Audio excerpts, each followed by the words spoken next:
Hi, my name is Nathan, and today we're going to do a comic book review of Spawn, issues number 298 to 301, the Spawn story arc that changed everything. Brought to you by Rated Comics. Before we begin, if you like any of the comic books in this review, link in description, support the art, support the industry. Timestamps also in description if you wish to go from issue to issue. Last but not least, if you like the content we're throwing up, you know what to do. Don't be shy, don't be stingy. Here at Rated Comics, we do awesome comic book reviews, comic book related content with the occasional comic book giveaway.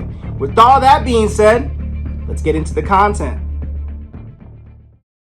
Yes, I'm taking it back a little bit. If you watch my video, The History of Spawn, that covers issues number 296 and 297, I did mention I was going to do the best I can to cover all the remaining Spawns from 298 up to its current issue as a way to catch up to Spawn for any new Spawn readers or anyone that wants to get into Spawn. So thank you guys for your support on that, but I'm gonna do the best I can to catch up and get to this content right now. We begin this issue with Al has decided to increase his media presence by giving interviews about his mission. Unfortunately, that's gonna draw more attention to himself and it'll put a larger target on his back of everyone that he knows. And in this interview includes both government and corporate levels that hold some form of deep-seated power, and they don't want Spawn or Al saying any of this and letting this war between heaven and hell getting out, because it doesn't benefit the public. It benefits them that they want the public to be in silence and not know about it. But for years, Spawn has said he's tried battling heaven and hell away from the public spotlight, but to him, that was the foolish part. The only way to expose their motives and existence is for him to go out in the public and speak in the media.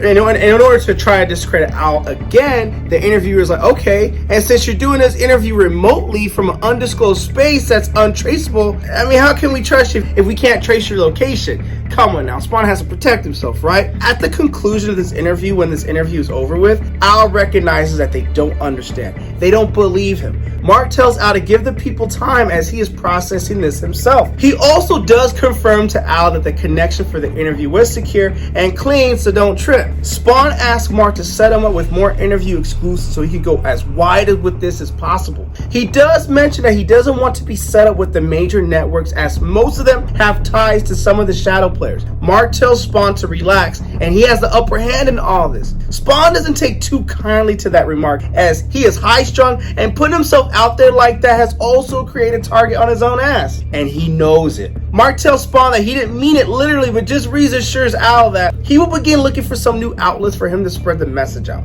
but tells Al to keep it in mind that the news outlets do want to know how we are tapping into their network feeds with untraceable signals. Mark concludes by telling Al that, yo, I got a regular job, man. I really should be heading back. Spawn agrees. And he's like, yes, you should keep your sense of normality. And Mark, and if showing his little bit of sense of humor, is like, yeah, because I'm normal and you're the dead guy. Lacking any sense of humor at this point, Spawn envelops Mark in this crimson tendril, sucking them into the blackness called the Void. And then a heartbeat later, the Void vomits them out in Mark's residence and he gasps for air. And Mark's like, dude, is there another way to do this? You don't even know this is healthy for me. You'll live. Go do your thing, says Al. Thanks for your concern, guy. So hours later at his workplace, Mark gets woken up abruptly by his co-worker, and he tells Mark that the boss isn't in any kind of mood for slacking off. Mark asks how long he was out, and his colleague tells him for about 10 minutes ago. So this work with Spawn is definitely taking a toll on Mark, of course. Now Mark has to answer about his whereabouts since he wasn't seen at work all day yesterday. He answers with, I was chasing down a lead, and his co-worker seems to have bought it for the moment with his response with, it must have been some lead then. But between Al Simmons going on air, the stock market crashing, for all we know that's the shadow players or something bigger happening here, and the other bull jive that keep his employee and co-workers distracted, nobody probably noticed anyway. As they continue to exchange dialogue with Al Simmons / Spawn speaking openly in the media, a whole bunch of officials are getting nervous. Mark did some digging, and it's not just the US that's on edge. France, Germany, and a dozen other countries are limiting access to intel in a global effort to shut down intel. They don't know what they could be hiding, but Al did say in the interview that this was only going to be the tip of the iceberg on things they were going to try to cover up. Their conversation continues for another few hours or so, but ultimately they have to go home, and it's end of the day, man. I'm trying to go home and kick off my shoes and relax my feet. But Mark gets approached by these FBI agents. We like to know about the whereabouts of Al. Is it Simmons? I mean, I've only seen him on the TV and the internet. And these FBI agents are like, no, anything else. Boom, they ask him some more questions, and the questions go from Simmons to his girlfriend, Susan Matthews. And Mark's like, dude, get your hands off me, man. Calm down. We just want to know the whereabouts of Miss Matthews. What about her? Well, when was the last time you saw her? Her friends? She seems to be missing, but none of her coworkers have seen her for nearly 2 months. You lived with her, didn't you? Yeah, but we broke up. She broke up with me, you know? The FBI agent asks, and did you ever report her missing to anyone? Mark's like, I never said she was missing. And all of a sudden, you could tell these sassy FBI agents, they got to be more than what they're leading on to be. So they take Mark in for more questioning. Mark's like, I want my lawyer. They're like, hey, look, we're just going to have a little friendly conversation amongst ourselves. Then we'll talk about getting your lawyer. It's very sussy, right? Sit down, Mark. Sit your ass down. And you can tell, like, are we ready? Damn, at least do a little pregame warm-up of interrogation first. What happened to good cop, bad cop? But this is FBI. We don't play that. Or maybe they do, I don't know. Whoever they are, they're going back and forth on how they're going to do this interrogation with Mark. So they ask about Miss Matthews. When did you least see her? And this back and forth dialogue of, I told you she left and she never called again. What day was that? I don't remember where she was heading. I don't know where she was heading. And you never talked to her after that? Of course not. Well, guess what, Mark? We found DNA evidence of her blood on one of your floors. And Mark's like, what, dude? You violated my rights, man. You broke into my apartment. Well, something like that. But here's what we got. Your girlfriend is missing. You never called to report, and her blood is in your apartment. What do you think the jury's gonna make of that? I don't know. You tell me. I'm not gonna incriminate myself. You're the cop here. You're looking at least 7 to 10 years. So tell us the truth. And Mark's like, I don't understand. And then, okay, another agent, or I'm not even gonna call them agents anymore, because we know at this point they're not agents. There's something else. You see that camera out there? Agent Jensen, just turn it off. There won't be a record of anything that happens from here on out. And Mark's like, dude, is that a threat? We don't threat. We act. So where the hell is Spawn? Now you switch it up to Spawn, and as you can see, this agent's teeth. Now we know this is either a Heaven's Army or Hell's Army or Agent of Army, whatever. His teeth are just showing up. We've been watching you, Rosen. We've seen how many times you came out of that house on the Riverside Road, but inside, well, no one appears to live there. Mark's like, dude, I want a lawyer. How do you do it? Those interviews. How are you linking a signal into them without even us be able to trace it back to you? And before you give me another one of your lies, look at these teeth. They cut through human flesh like lunch meat, baby. And Mark's like, I don't know. I ain't telling you. Or what? You gonna kill me if I don't tell you? Well, how does it work? How do you do those signals? How does it work with Spawn? I don't know. He just shows up, wraps his cape around me, and somehow we're transported to some dark other place in the middle of nowhere. Don't ask me where nowhere is, because I haven't got a clue. Liar! And when he puts his hand around his throat, about to beat the truth out of Mark, even though Mark is telling the truth at this point, when Spawn emerges and change forced to shed the agents or whoever these people are, just ripping the shreds. And when he does it exposes Heaven's worst, and it's the Redeemer. You're not supposed to be here. Now there's a method to what we're doing, and timing is a crucial part of it. So unless you want an entire building of feds crawling up in this office, I suggest we take this battle elsewhere, Spawn. Oh no, we're staying for as long as we will. And we don't want to leave until we come to our senses, Eddie. So I don't know who Eddie is with the Redeemer, but Eddie's gone. He's left this body a long time ago, says Redeemer. Then it's time we bring him back, and Spawn and Redeemer go in at it. Meanwhile, in Albania, in a hidden forest hill in the southern border, we get this mystery guy who's talking on the phone, talking about that he's been reading the results. Panic has already set in from our shipments into Libya and Egypt. The infection level should increase at the desired rate and spread throughout the continent as planned. Greece and Italy have shown encouraging results so far. So divert all shipments into all those areas and along the European front. This will get Spawn's attention in due order. But don't worry about it. Let's just keep it that way. Heaven tends to care more about human souls than it should. It's why they never defeated us. They're unable to keep their emotions out of things. And to answer your last question, yes, the trap is set, and it's only a matter of time before Al Simmons steps into it. And that grin of like Violator, whatever it is, I'm going to say it looks like the Violator. So East Harlem, New York, we see Nyx. For the past few years, she's used both her cunning and mystic skills to keep one step ahead of the dark forces still on Earth, because ever since her first encounter with Spawn, she too has played a small part in keeping the long reach of hell at bay. And I did go over a little bit about Nyx and She Spawn origins, explain if you do want to check that out. She also has been forced into a life of isolation as she continues to hide from her enemies. But without Simmons revealing his identity based on that immediate interview earlier, she also knows that what that means for someone like Kurt. She knows that a very powerful cabal of non-humans will take what Simmons has done as an act of war, and that cabal will go after anyone even remotely connected to Spawn to flush Spawn out. It's why she's been reaching out to some of those fringe players. And one of those players has been Jessica. Jessica's like, I haven't heard back from you in a while. I want to make sure I didn't spook you away from our last conversation. No, we're good, says Nix. I've just been diving into some of those contexts you gave me. But also reached out to some of my contacts to see exactly how everyone's been reacting to Simmons' big announcement. So Jessica's like, my sources say Simmons has been traveling the world and doing a pretty forceful job of convincing bookkeepers from some of the world's biggest corporations to retire or become whistleblowers. And I don't think it's a coincidence. Most of them came from companies that are hemorrhaging the most in the stock market. So Jessica asks, to what end is this retaliation against him going to come, you know? And Nick's like, Al used to talk about how money is their greatest power. Destroy that and their influence shrivels. Their geopolitical structure will crumble, but there's a downside. Once he's not thinking about, some people on his side and some of his contacts, they're gone. Jessica's like, what do you mean they're gone? Disappear. Hell's going after everyone Spawn's ever talked to. And then Jessica's like, then we need to be very careful because we'd be on that list too. Meanwhile, Spawn versus Redeemer, they're fighting it out. Spawn bashes his head against the wall. They're playing you, Eddie. Wake up. You don't have to do this. And Mark's like, you know this guy? And Spawn's like, yeah, I do know the guy. But like the rest of you, they just think of him as collateral damage. He's better than that. So is he like Heaven's Hellspawn or something? He just doesn't know yet, but let's get out of here before things get more complicated. They switch off the lights, they go dark, and then all of a sudden they transport back into that house in the Riverdale where they can hope to catch their breath before teleporting, before doing any more work. Unfortunately for the both of them, a voice comes out, we've been waiting for you. Heaven and Hell have other plans for Spawn. And Spawn in Hell's holds his breath for an instant and then does the only thing that makes any sense. Fight! And that's where we end this issue. I love this issue. I mean, you can tell the tension is increasing and the stakes have been raising for the characters in this issue and its overall story. I think McFarlane does a great job of keeping the story interesting and engaging with the dialogue and plotting. The bigger story continues to keep the attention of me, as well as hopefully you, the reader, by being focused on Al's plans and how he fights the forces amassed against him. It makes it interesting, and I think it's definitely a gangster issue. And the art is not too shabby as well.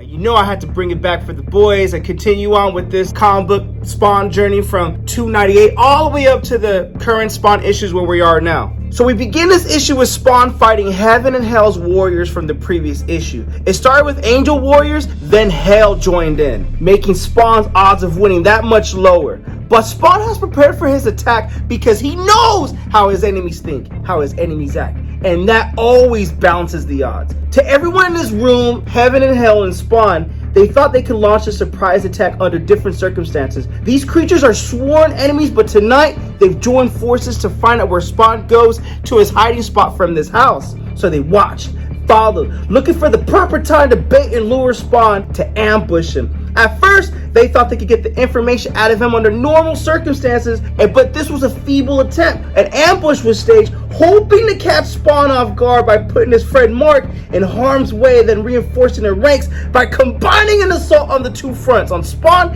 and Mark. If Spawn is to ever be destroyed, it would have to come from the simultaneous efforts of Heaven and Hell's supposed best warriors. But the thing is, none of them have realized it yet, that the person least surprised by this ambush is Spawn himself. Because after months of planning, he's finally ready to unleash his long-awaited master plan, and that is to kick some ass. So these angels are ready to end Mark. You have no further use, human. He calls out for Al. He pushes him in the shadow. A heartbeat later, he's teleported 100 miles away to their safe house. Damn you, Al! Don't do this anymore. You don't know if my health can handle it. So he goes into the safe house, where one place he may be able to get help. He tries to wake up Cygor. Al's in trouble. He needs all of us. Get up, you hear me? Cygor, overkill, and the cursed lay there like dead corpses they are. And they're like, no! And Mark's like, wake up, you freak. Wake all of them up. Al needs you. They're going to kill him. If he needs us, he'll call us. And back over here in the fight though, Al is holding his own. It's not without cost though. Spawn's body is slowly beginning to ache. He knew they were planning to attack him, but this new breed of angels are more powerful than he anticipated. You should have killed me, Spawn, when you had the chance, said Redeemer. Spawn's death is all that matters. And then we could rape the souls of unprotected humans. I don't know who the heck this guy is, but you know what? I'm having a good time just going with the flow in the story. In response, Spawn doesn't speak. He acts instead, and he goes ham, killing, slashing, brawling it out, doing what Spawn does best, just rage! Because if needed, he came here to die for his cause. Grab him! Don't let him come to the shadows! Stand and fight, you coward, these angels and demons are telling Spawn. Spawn stops briefly, for part of his plan rests on one of his enemies making a decisive choice. A choice that either will aid Spawn or kill him. There isn't a third choice. Spawn's like, my world is decaying because of your wars. What side are you going to be on, Redeemer? What side? So he tackles Spawn like an NFL linebacker into the shadow. They disappear into the shadow, and without a vanish, without a trace, a light reaches a corner. Whatever this dude is like, find him in the corner, shine a light. Redeemer emerges. Where's Spawn? Where is he? He's gone. But we're gonna find out in Spawn 300 what happened between Spawn and Redeemer in that shadow. Even though it's like a second in terms of real time, how long they were actually elapsed in that shadow is yet to be determined. We'll find out in issue 300. We see Nyx pulling up after the internet stories, cross-referencing the names on their context given against the names of public officials. But what's more alarming are the sudden deaths of more than a dozen high-ranking global executives, some of the biggest corporations. She recognizes name after name. Owls intimidated them, and they're hiding secrets from the public about certain activities, including Simmons' own apparent resurrection. What are they hiding? The news is going crazy. Nyx has had enough. She calls Jessica, and she tells Jessica, hey man, things are getting worse. I don't know what they're gonna do and why they're doing it and why. And if I'm right, Simmons is gonna need all the help he can get. Jessica Priest is like, it's not like you sound skittish. I don't have time to explain now. Just get your ass over here so we can go through it. I can't trust sending anything, so we need to meet in person. When? Now, says Nyx. Who else have you told? No one else, just you and one other, which is Cogs. And Cogs comes over. Cogs is like, what do you want to know? Tell me why you're so concerned. What do you need to know? And then Albania in the forest region, in spite of the news agencies reporting on outbreaks of abnormal behavior in a handful of countries, as things are happening to the Second World War, no one is concerned about the effects upon unwitting people who are being experimented on in Albania. The atrocities being with massive chemical dumpings near unguarded water supplies, resulting in cognitive and organ malfunctions and agonizing death to those bodies who are too weak to fend off the rapidly accumulating poisons. An alarming increase in horrific activity seems to be spreading across the South Europe Peninsula. Now we go to this guy who's in the media, and he's bitching to somebody about his earpiece was glitchy, and I'm sick and tired of hearing my reverb when I'm talking. We'll look into a BS. He walks away, and Spawn emerges from the shadows. I met some of your friends tonight. I had to kill most of them, but I'm sure you don't give a crap about him either. Oh, if it isn't the infamous Mr. Simmons. Had a rough night, did you? He's just cocky, like, I'm just gonna play with my food, so to speak. Not as rough as they had. Am I supposed to be impressed, says his brother? Or is this dramatic interest just your way of showing off? And this guy shows himself as a true demon. Who killed my wife, said Al. Finally, but you're not asking the right question. It's not who killed her, it's why they did it. And I heard they had some fun with her before the slaughter. And this pisses the heck out of Al. Who killed her? I don't know. You got 2 seconds to give me my answer. Go ahead and kill me. You think it'll matter? There's another 1,000 just like me walking the earth, Spawn. I don't care about them right now, he says. Well, you know what? I need to know who killed her. Tell me. And he's like, if you want to know something, it's in Albania. Start there. That's all I know. All I heard is Albania. Spawn melts back into the shadows, but he tells this guy, you and I ain't finished yet. Left alone, this demon collects himself. He knows Spawn doesn't make idle threats. As he coughs, this other demon's like, well done, Brooke. You performed exactly as instructed. I won't forget your loyalty. Meanwhile, talking about setting Spawn up for a trap. It's been a few hours since Spawn rescued Mark. During that time, other than Mark trying to settle down his nerves, he's been scouring for a way to help Spawn, but after listening to just literally hundreds of news reports, just as he turns off the monitors, something else has grabbed his attention. Mark knows he should be focused on his latest attack by Heaven's elites because they just tried to kill him, or that Spawn's enemies now know where Mark lives and works. He understands the severe consequences to humanity if Spawn can't quell the tide. But now, having time to process all that's happened to him, along with what's happening in the news reports, something else nags him. And his investigative instincts have taken him over. He pores over every file that was given to him. Then he begins to cross-reference those ties. "What are you doing, Mark?" says Spawn. Fear runs down Mark's body. He does everything he can to suppress it. I should be asking the same question. What the hell have you been doing, Al? Your files, I looked at them. Everything that's going on in this crazy world is because of you. The stock markets, the suicides, the disappearances, governments in total chaos. You did this. You're hurting millions of innocent people who count on a healthy economy to feed their families. You may be hurting your enemies, but now they're murdering or poisoning them on a global scale. You don't get to play God just because you want revenge on those who murdered your wife. Why can't you act normal? Spawn's like, normal? I haven't been normal for a very long time. And he turns into this. He shows his true colors, who he really is as he rages out. And that's where we end this issue. Spawn issue number 290 is an engaging balance between action and tension. Horror and mystery feel like a truly worthwhile experience. And I'm looking forward to reading issue number 300. Even though we're going forward with Spawn and other issues later into the 300s, King Spawn, Gunslinger Spawn, and the Scourge, this is really an awesome read. And I'm looking forward to get to issue 300 probably the next week or two. I got to give time to do other comic book reviews. But with that being said,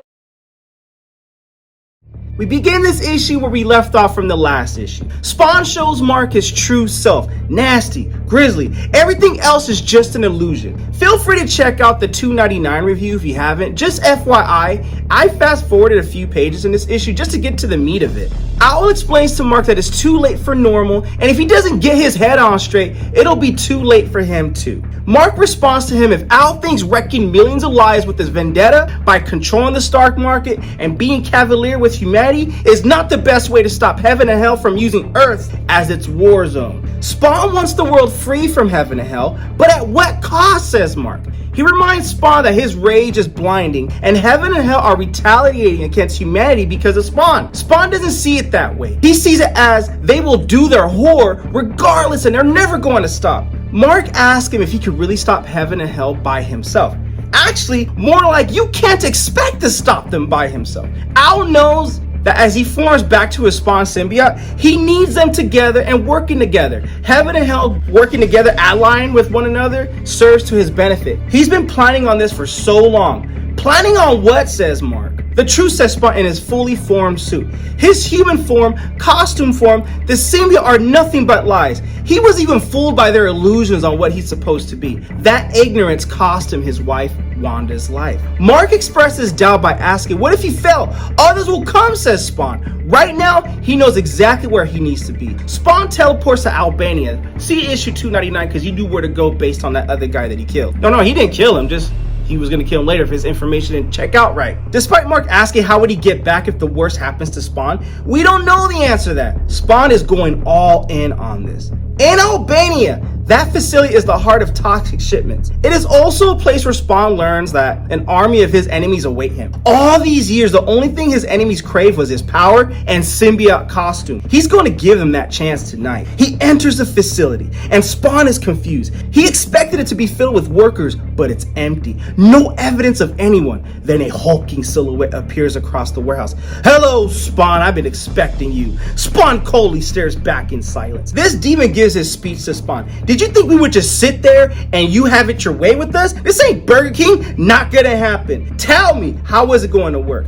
Were you going to destroy some corporate structure? Destroy our political influence? We are everywhere, Spawn. You thought you can destroy an entire infrastructure? Pretty much just trying to make Spawn feel like dumb. Not all of it, says Al. Just enough to get the attention of someone at the top. Well, now you have mine, says the imposing demon. He returns the favor by flashing a light so bright that it catches Spawn off guard and in some pain. Burning pain, that is. You've always been weaker in light, says the demon. He's covered in a black spear protecting his face from the light. He says he's part demon and part vampire. And like you, Spawn, we thrive in darkness. But more importantly, as the demon continues on with the speech, I'm the one you made. Without you, I would never have been able to ascend to my current position. So in an odd way, the pain you're feeling, it's your own making, it's your own doing. You have enjoyed that symbiote suit for far too long. I helped create that suit that you're wearing. I know more about it than you do, Spawn. So before you die tonight, you're going to see who the true master is. Rise up, and these chains emerge from the ground and tie Spawn to the ground. Chain them up, immobile, can't move. You were never worthy to be a Hellspawn Simmons, says the demon. Your kind should have never been given that costume. None of you deserved it. And Spawn's like, you sound like someone I knew, someone jealous of humans.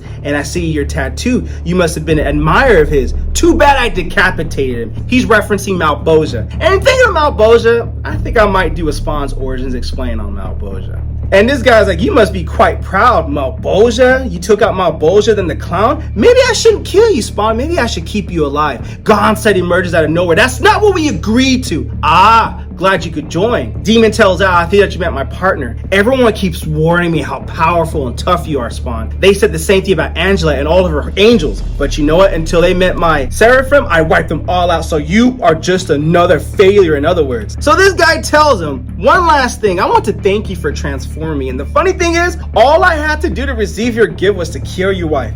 Gut poor little Wanda, and just rubbing salt to his wound. And Spawn's like, that's all I've been waiting to hear. He bursts from his chain, shoving his spiked fist into the chest, extracting his heart. He takes out his heart, and this guy just looks at him like, is that all you got? Godsend's like, whoa, dude, that's a little brutal. And then Spawn sees in his eyes through the reflection that his heart opening heals back together and closes up. Surely you can do better than that, says the thing. What are you, says Spawn. Take a look. You always thought I was a joke, a clown. Not anymore, as he transforms into the Violator, a physically imposing beast that's about to do work on our hero. And we see his power level down to 14 as blood just splats as he goes in for the attack. You tried taking our money, our influence, now we're gonna take from you. Take the only thing you care about by poisoning every last human being on this planet. Gets to work on Spawn, wiping the floor with Spawn. If we can't rule this planet, we'll make sure no one else ever wills. Picks him up, plays him up like a rag doll, and pierces the top of his head, blood gushing out. Especially not you, Spawn. If we can't have it, you can't have it either. Tosses him to the side, puts all these spears inside of him, keeping Spawn right in his spot as he's getting ready to do some more torturous and brutal work to him. You're just a fraud like the others, says Godsend. And just like them, you're weak like those in the new Bible. But I am Old Testament, baby, as he gives Spawn another piercing on his shoulder or chest. Either way, Spawn just cannot move. He's near death, says Godsend. Collect what we came for. Like a vulture, the Violator begins to pick away at Spawn's flesh. Piece by piece, piece by painful piece, he strips off the symbiote as Spawn takes his last breath. Violator leaves with God saying, you'll get your share of it, let's go. And God says, like, keep your damn costume, says God. And he's just another of hell's failed champions. I don't want that junk. But Spawn hadn't failed. This is what he's been waiting for the perfect time to throw his spark and then light it up. Explosion happens, and for a quarter-mile radius, everything is wiped out. The only things left standing are those not born here on Earth. Are you okay? Says this clown Violator. Look, clown, it's him. Why won't he die? The look of shock in his eyes. I have your costume. I've got your powers. What else are you going to try to do? There ain't nothing you can do right now. Spawn has that look in his eyes. You're wrong, and you've always been wrong, says Al. Then from the ashes, Simmons begins to build his costume from the ground up. First, he takes the ashes from the ground, puts it on his face, then his chains, put it on his body and arm, piercing him up, getting all suited up organically, I guess you could say. Then his belt, takes his skull from the ground and puts it on his midsection. Then he takes his cloak, puts it on. You've been chasing the wrong thing, says Spawn. It wasn't the symbiote that gave me powers that made me what I am. It never was. And finally, he takes the spikes from the ground, puts it in his arm. You can see the pain, but you know what? It hurts so good, doesn't it? The costume didn't make me Spawn because I am Spawn. And that's where we end this issue with Spawn, issue number 300. At the end of the story, we get 4 bonus stories: Redemption, Lost and Found, Omens, and Prophecies. We won't cover all of them. Gotta leave a little meat on the bone with you guys in case you do decide to buy this comic book. Link in description if you wish to add this comic book to your comic book collection. In the Redemption storyline, issue number 299 teases that Spawn and Redeemer go into this black void. And it goes into their disappearance and what transpired with it. The two are locked in combat as Spawn catapults himself and the Redeemer into the void. It all happens in the blink of an eye as the combatants are consumed by the shadows, removed from reality to a space where no one else can follow them. They continue to go deeper and deeper as the battle wages on. Redeemer asks the obvious questions. Where have you taken me? It doesn't matter, says Spawn. What matters is your next few decisions, Eddie. The Redeemer denies the existence of Eddie. He says that he was just a vessel and nothing more. No one can save you from your final redemption. But Spawn knows he can't win this fight in the air. He hooks his enemy's leg, then speeds up as fast as he can until they hit the ground solid. Get up, says Redeemer. Spawn is done fighting and he demands Redeemer to decide what side is he fighting for. What side is Eddie fighting on? Redeemer continues to say that Eddie's dead and he fights for righteousness. Spawn rebuttals that with Redeemer's fight for lies. It's all lies. That's what you fight for. The Redeemer doesn't want to be lectured on morality. How can Spawn lecture on morality when Al accepted hell's powers, the side that thrives on destruction, on evil? Spawn holds his sword to his neck because they both can't be right. But before Redeemer goes through with the act, Spawn asks him one question. What am I doing that's so much worse than your side? Spawn adds that there is a seed that he planted him years ago and it can't grow if he doesn't let it grow. So a decision has to be made. Kill Spawn or disavow everything that Redeemer knows. We're man's protector, says Eddie/Redeemer. Everything we do is to serve that purpose. We're not the intruders. Hell is, and you bring pain and suffering. Spawn demands that he makes a choice, and enough of this back and forth. He does make a choice. The warrior who was heaven's Redeemer is transformed into an agent of life and death. The first being to claim the mantle of Reaper. Spawn welcomes Eddie back and he tells Reaper that we will make them pay later. But for now, no one can know. So when we go back to continue to serve your role as a Redeemer, until the time is right, then we'll set up the trap, all right? But keep doing what you got to do, Redeemer. But you're Eddie to me. And just like that, they are gone and back to normal time. Up there, so little time was passed, but sometimes it's those tiny moments that we don't see, the things that happen in the blink of an eye that can change everything. Doesn't that sound very poetic right there? We get another story in Almonds, where we have a story involving Nyx and Jessica Priest and how Jessica Priest became She-Spawn. I did cover that in She-Spawn Origins Explained video. I'll put the card on top and link in description as well to save myself from repeating it. You can also get the full details play for play by reading Almond's story in Spawn issue number 300. Link in description, like I said, if you want to add this comic book to your comic book collection. Support the art, support the industry. In conclusion, Spawn issue number 300 is a giant-sized issue, and the creative force inside of it is something to be reckoned with. There is so much to discover, and all fans and new fans alike will find something to enjoy in here. It may not be the best jumping on point, but it's an excellent place to start anyway. You can also check out the History of Spawn review that I did, where I did a full story review based on issues 296, 297. I did do 298 and 299, now 300. I'm going to continue that until we're caught up in the current Spawn issues. And I want to thank you guys for watching the content as well. It's really truly a compliment, and for subbing to this channel. Link in description if you want to support us on our other social media platforms, or if you want to buy a brother a cup of coffee, because coffee does fuel these reviews, all right? But anyways, thanks again for watching. We begin this issue where we left off in the previous issue. The Violator ripped the symbiote off of Al Simmons, thinking that that was the source of his power, thinking that's what made him Spawn. He is Spawn. Even without the symbiote, he puts barbed wire, dirt, and impaled himself with spikes to create his costume. This was an epic moment in the last issue. The Violator is confused by this, that he believes he controls the symbiote and not Spawn. He claims it's growing his power so he can raise an army. In that moment, Hell's Demons appears from the shadows, from the ground. Spawn is like, I hope for your sake you have more than that. Violator may control an army, but Spawn is king now. King of the dead! He commands his people to rise up. I wonder if that king moment right there, back in Spawn issue 301, was a foreshadowing to King Spawn. What do you guys think? Comment below, let me know. From the ashes, hundreds of unliving circle Clown's army of demons. Violator can't believe what is happening before his very eyes. He believes he was holding Spawn's power because he has possession of his symbiote. Spawn stares at him with intensity and tells him, you're not holding my powers, you're holding a bomb. And he ain't lying. Brother is telling the explosive freaking truth as an intense amount of power / explosion comes down, draining all of his powers in that moment. Bring Spawn's power counter down to 0. It's drained. No more power for Spawn. For now. At that same moment around the globe, a spark has been triggered and a new breed of Hellspawn is born. In this panel, I can tell a new artist took over. Sometimes it doesn't bother me. Comment below, let me know what your thoughts are on that. But 10 days later, the UN is attempting to gain entry at the northern border. But they were sent on a false mission when someone leaked intelligence that one of their bases is stockpiling plutonium. Back to the Future, anyone? Plutonium? That's what it reminds me of. The experts from the World Council have been able to narrow the seismic activity to a nearby location. And that location is where our boy Spawn did his thing earlier by unleashing an explosive haymaker on them. You know, Violator and the other dude. I can't think of his name right now.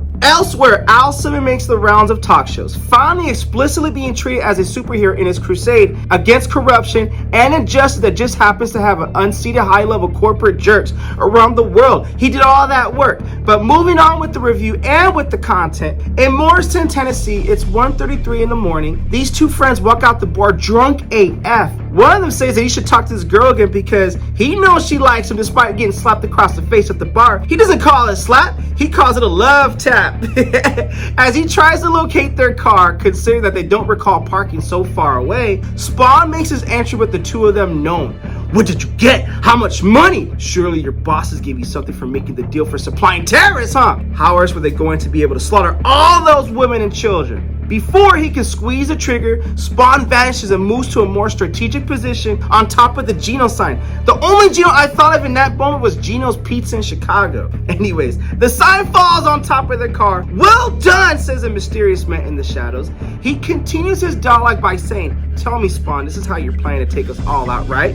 One at a time? That'll take years if you plan on taking us out one by one. Maybe, says Spawn. They teleport to an unknown destination. He continues to tell Spawn that the word is spreading in Albania on what Spawn did. Clown/Violator was the leader of a secret empire. By eliminating the Clown or Violator/Violator, Spawn has created a vacuum. There will be dozens fighting to take his position. Good, says Spawn. That'll make it easier to find them and eliminate them one by one. Then the brother's like, good, start with me then because I want to see what you can do without a real symbiote costume. Spawn's like, man, bro, you won't be that leader, Sangster, because you were never a real threat. Sangster transforms, revealing his true form, a freaking snake. I don't like freaking snakes, man. I hate freaking snakes. And if you guys are watching this video that love freaking snakes, you know what? I am not judging. Good for you. I just can't stand them. They terrify the hell out of me. Anyways, back to the content. As Sangster wraps around Spawn, oh, this is freaking gross, man. He grabs a weapon from the wall. He decides this battle is going to get physical. He impales him. He loosens his grip on Spawn, but Sangster's attack on Spawn is more calculated than that. Spawn's powers are limited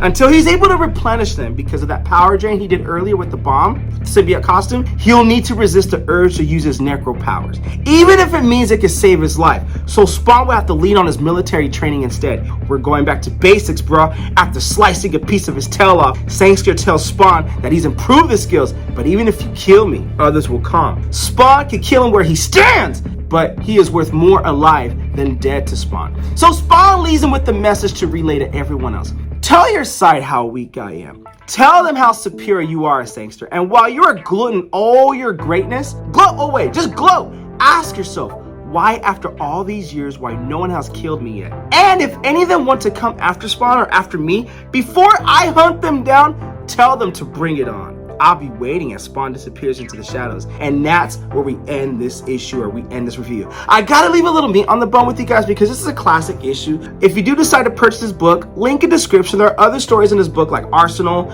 Brotherhood, Sacrifice. I went over 2 stories, so there's a total of 5 stories in this book. I went over the first 2, the last 3. I gotta leave a little meat on the bone with you guys. My favorite part of it is Sacrifice as well as Arsenal. Sacrifice because we're introduced to the appearance of Ninja Spawn or whatnot, and I think that's really cool. I imagine Ninja Spawn is going to make an appearance in later issues, but overall I was able to understand and engage with this issue, and I enjoyed it very, very much, even though the continuity and the art is touche. But it was an interesting reading experience, and I had a blast reading it. I think you guys will too. But with that being said, Spawn issue number 301. What you guys think of the comic book? Comment below, let me know. And also, if you like the content we're throwing up, you know what to do. Don't be shy, don't be stingy. Here at Rated Comics, we do awesome comic book reviews, comic book related content with the occasional comic book giveaway. Thanks again for watching. Until next time.